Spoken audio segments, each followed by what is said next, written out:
안녕하세요. 라운드업 스튜디오 플래처입니다.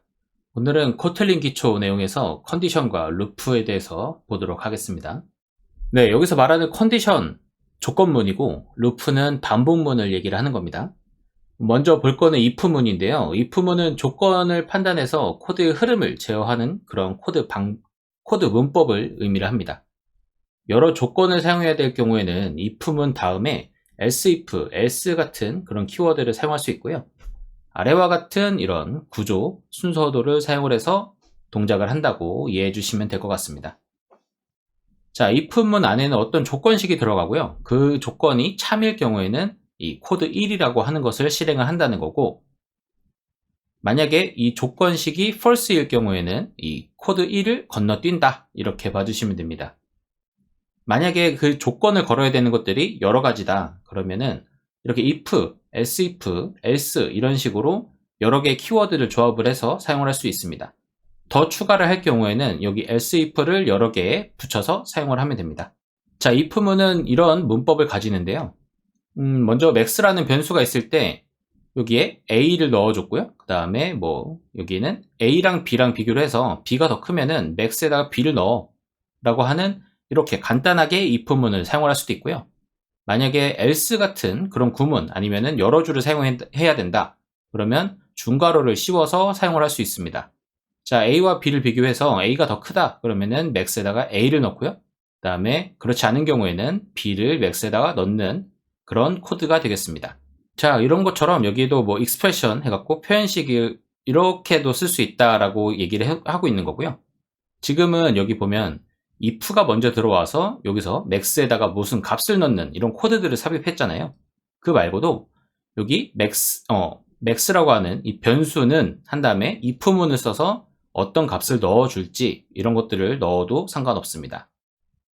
자, 여기도 else if도 이 expression 안에다가 넣을 수 있다고 되어 있는데, 자, max limit을 1로 한 변수가 있는데, 자, max or limit 해가지고 자, 이 max limit이 a보다 크냐 이걸 물어봐서 만약에 크다고 하면은 이 max or limit이라고 하는 이 변수에다가 요 값을 넣어주고요. 그렇지 않은 경우 이제 a랑 b랑 비교를 해서 더 큰 값을 여기다가 넣어줘 라고 하는 코드가 되겠습니다. 자, 지금 보면은 이게 어떻게 보면 더 깔끔해 보일 수는 있어요. 익숙한 사람한테는 그럴 수 있는데 사실 이렇게 작성을 하고 나면 자, max limit 이런 것들은 저희가 지정해준 변수 이름이 될 거고 if, else 같은 경우에는 이 코틀린에서 사용하고 있는 키워드예요. 이미 점유가 되어 있는 그런 키워드로 나열이 되어 있는데 IDE에서 봤을 때는 크게 헷갈리진 않을 겁니다. 다만 다른 데에서 그냥 텍스트라든가 txt 파일로 읽을 때에는 좀 불편한 감이 없지 않아 있을 수 있어요. 지금 이렇게 봤을 때에도 이 max limit, else, if가 어떤 것들인지 사실 파악하기가 생각보다 가시성이 좋진 않죠. 네, 그런 측면이 있으니까 편하신 방법으로 하시면 됩니다. 어쨌든 이거는 다 컴파일하는 과정에서 최적화가 이루어지는 코드들이니까 보시기 편한 코드로 작성하는 것이 좋습니다. 자, 그 다음은 when입니다.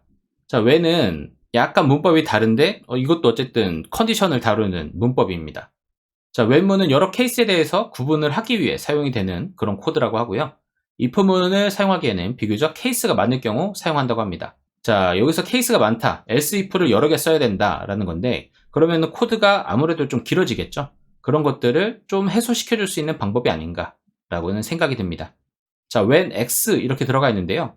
여기에서의 이 x는 변수 같은 것들을 의미하는 거고 이 x가 1인지 2인지 그 다음 1과 2가 아닌 다른 값인지 이런 케이스들을 체크를 해서 화살표를 그리고 그 이후에 실행할 코드들을 작성을 해주는 그런 코드가 되겠습니다. 자, 그리고 우리가 아직 enum 이런 것들을 배우진 않았어요. 근데 이런 것들을 사용을 해서도 이런 when 문을 사용할 수 있다고 합니다. 자, enum 클래스 bit 하면은 여기 0, 1 이렇게 들어가 있는데요. 비트죠, 비트. 그래서 0 또는 1이라고 하는 이 값만 가지고 있다. 이런 값을 우리가 하나의 뭔가 규칙처럼, 객체처럼 가지고 있고 싶으면은 이런 enum 클래스를 사용을 하게 됩니다. 그래서 여기에 when 한 다음에 get random bit 하면은 여기 지금 get random bit이 메소드죠.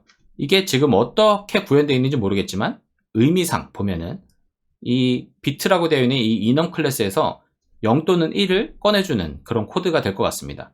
그래서 얘가 이 제로인지 1인지 이것들을 여기서 판별을 해서 각각 어떤 코드로 이 변수에다가 이 값을 넣어주는지 그런 것들을 확인을 할 수가 있습니다. 자, 그리고 지금 앞에서 보신 것처럼 어떤 것인지 어떤 건지 뭐 이렇게 체크만 했는데 조건에다가 범위를 설정할 수도 있습니다. 그래서 1에서 10, 뭐 10에서 20, 뭐 이런 식으로 값들을 범위로 조건을 걸 수도 있습니다. 이것들도 계속 사용을 해보면서 익히시는 게 더 좋을 것 같아요. 자, 그 다음은 포문입니다. 여기는 조건문은 아니고 이제 반복문 내용인데요. 특정 코드를 어떤 특정 범위에 의해서 반복해서 수행을 해야 된다. 그러면은 보통 포문을 많이 사용합니다. 그래서 간단하게 사용하면은 아래와 같이 사용할 수 있는데요. 자, 여기서 말하는 이 아이템은 이 컬렉션이라고 하는 이터러블한 그런 클래스가 있을 거예요. 객체. 그 객체 안에 들어가는 하나의 엘리먼트를 뜻하는 거고요. 그래서 얘를 하나씩 출력해보는 그런 코드가 되겠습니다. 한 줄로 끝나는 거죠. 근데 보통은 이렇게 끝나는 경우가 많진 않죠. 그럴 때에는 이런 식으로 중괄호를 씌워서 사용을 할 수 있습니다. 이거랑 이거랑 같은 의미예요. 지금 아이템에 int라고 하는 게 들어간 거고 여기에 int s가 들어갔죠. 이거는 이제 컬렉션이라는 의미입니다. 그래서 여기에 들어가 있는 개수만큼 얘를 반복을 돌려서 그 안에 있는 값을 꺼내 가지고 어떤 반복할 수 있는 코드를 실행을 하겠다. 그렇게 보시면 되겠습니다. 자, 그 다음은 while문입니다.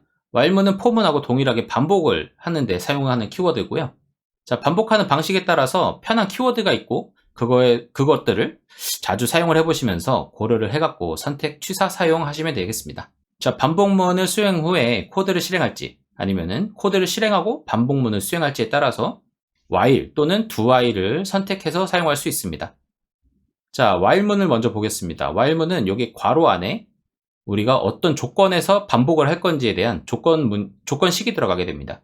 그리고 이 중괄호는 여기 있는 이 조건식이 true일 경우에 반복할 코드가 들어가게 되는 거고요.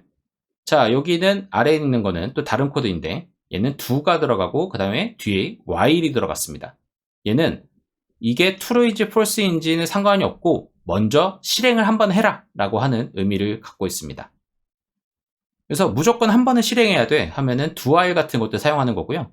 아니면은 조건에 맞게끔만 반복해주면 돼 라고 생각하면은 while문을 사용해 주시면 됩니다. 자, 이렇게 해서 오늘은 코틀린의 조건식 그리고 반복문에 대해서 봤는데요.